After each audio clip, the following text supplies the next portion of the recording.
আসসালামু আলাইকুম গাইস, সারাদিন কাজ করার পরে চলে গেছিলাম আজকে মাছ মারতে। আর একটা মাছের দেখা পাইছিলাম প্রায় ঘন্টাখানিক পরে যে, আর সেই মাছটা আলহামদুলিল্লাহ শিকার করতে পারছিলাম।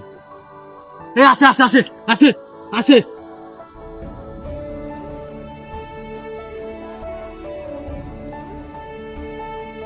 দাদা, বড় মাছ। আসলে মাছটা অনেক বড় একটা মাছ ছিল, ও পুরা পানির দিকে টেনে নিয়ে যাচ্ছিল। আর ওইটুকু ফুলকপিতে অত বড় মাছ থাকবে আমি নিজেও বুঝতে পারি নাই। তারপরে মাছটা অনেক কষ্ট উঠাইলাম, আর মাছটা উঠাইতে যে আমার হাতে ফুটা হয়ে গেছিল, ফুলকপির ঘাই লাগছিল। কিছু করার নাই, ঘাই লাগছে তাতে কি হয়েছে, মাছ তো শিকার করতে পারছি, এটাই অনেক কিছু। আর মাছটা আসলে প্রায় কেজি 3 মতো হবে রুই মাছ, আর রুই মাছ 3 কেজির মতো খালের অথেন্টিক মাছ। আসলে এটা তো বলে শেষ করা যাবে না, তাই আসলে আমি অনেক খুশি ছিলাম যে মাছটা শিকার করতে পারছি।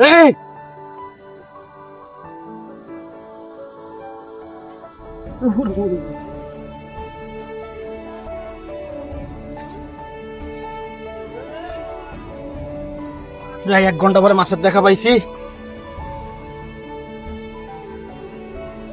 আসলে বুঝতেই পারিনি এত বড় একটা মাছ পাবো। আমি বিশাল এক্সাইটেড, যা বলে শেষ করা যাবে না।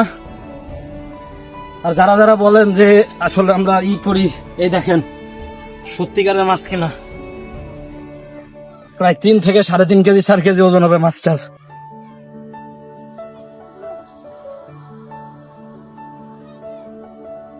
সেই সেই সেই এক্সাইটেড আমি।